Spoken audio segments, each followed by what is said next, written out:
all know the warnings about not leaving your pet in a car on a hot summer day, but pets on a plane, they're just as vulnerable. 35 pets died last year while traveling on U.S. airlines. 9 others were injured and 2 were lost. CBS News travel editor Peter Greenberg is here with 5 things to know about traveling with your pets. Are those high numbers, 35 deaths? They've gone down a little bit because there are a lot of airline employees who are also pet lovers who are being more responsible. Yeah. So what times of year should you fly and not fly with your pet? It all gets down to extremes of temperature, extreme heat, extreme cold. Anytime you have the thermometer under 45 degrees or over 85 degrees, your dog should not fly. And it's not just the temperature where you're departing from or the temperature where you're going, it's the temperature where your flight may be connecting.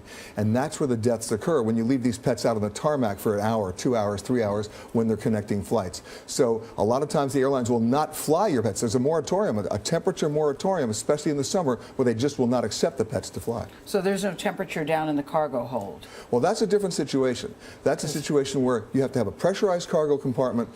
It's temperature controlled, but you have to make sure that you tell the flight attendants and the pilot, you have a live animal on board. Can you just make sure it was loaded in the right compartment? And what dogs and cat breeds should never fly? Because Charlie, you know, has Barkley. Yes. Who's a black lab. Yes. They can fly, can they? They can. It's dogs that have history of respiratory problems, mostly like pug-nosed dogs. Boxers, pugs, you have Chinese pugs, Pekingese. In fact, there are some airlines that will not accept pug-nosed dogs at all. Delta Airlines has banned them entirely, simply because in the last 5 years, over 25% of all the deaths on those flights have been those kinds of dogs. Cats as well. The Burmese, the exotic, the Himalayans, the Persians are more susceptible to the rigors and the tensions of flying. They shouldn't do it.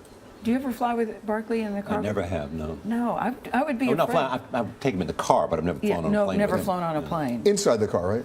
Absolutely. Okay, just double check. With the window open, but he's... Yes. And they have to be restrained nowadays in some states. Exactly. Now, the other thing you need to know is when you fly with your dog, especially if it's a dog like a Labrador, it's got to be in a kennel. And the question is, it's got to be in an approved kennel, it's got to be ventilated, and the one thing you need to do as a responsible passenger is tape some of these kennels have wheels. Tape the wheels so they don't roll. When that plane moves, you don't want that kennel moving. And the biggest tip is, you'll notice inside each kennel, there's a little water dish. Yes. Don't put water in there. It's going to spill out the minute you move the kennel. Take some ice cubes in a Ziploc bag, bring it to the airport, and the last thing you do before you put the dog in the kennel, put the ice cubes in the water dish so that as they melt during the flight, the dog can become more hydrated. Peter, that's a really good tip. Yep. So what do you do? How do you make sure your pet's being taken care of once you're on the plane? So you're up there and they're downstairs. You are within your rights to tell the flight crew, I've got a live animal on board. In fact, tape the words live animal on that kennel so that even the guys on the ground know it. Make sure it's in a pressurized compartment. And here's the one thing that people forget. If your flight is delayed, let the flight crew know you've got a live animal on board. There are a lot of pet lover pilots and flight attendants who will actually make sure that the pet's okay. They'll actually go down and check it. So what kind of animal would you fly with that's not live? Yeah, I was just going to say that, Charlie. Yeah, I mean, because I was thinking that too, Charlie. Peter, that seems like a live animal. Take the words dead animal on the plane. No. I was wondering that too. You know what? You don't want to assume that it's just cargo. You want people to realize there's something living and breathing in that kennel. Seriously. But that was a wonderful question. I thought so too. Yeah. What happens if the airline loses your pet? Well, this is where it gets a little nasty. Yeah. The airlines have a legal interpretation of your pet as checked bags. And if you see the limitations of liability on the ticket, that's exactly what they try to apply if they lose your dog or cat. And this ends up usually, smart travelers have actually gone to small claims court to go over those limits if the pet is actually lost.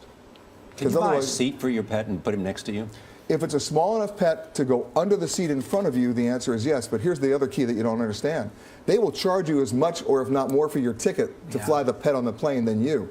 Anywhere from $125 to $150 each way to have the ability to have your pet in the cabin with you, but you cannot take it out during the flight. For a pet lover, that's worth it, though. Yes. Thank you, Peter. You got it. Thank you.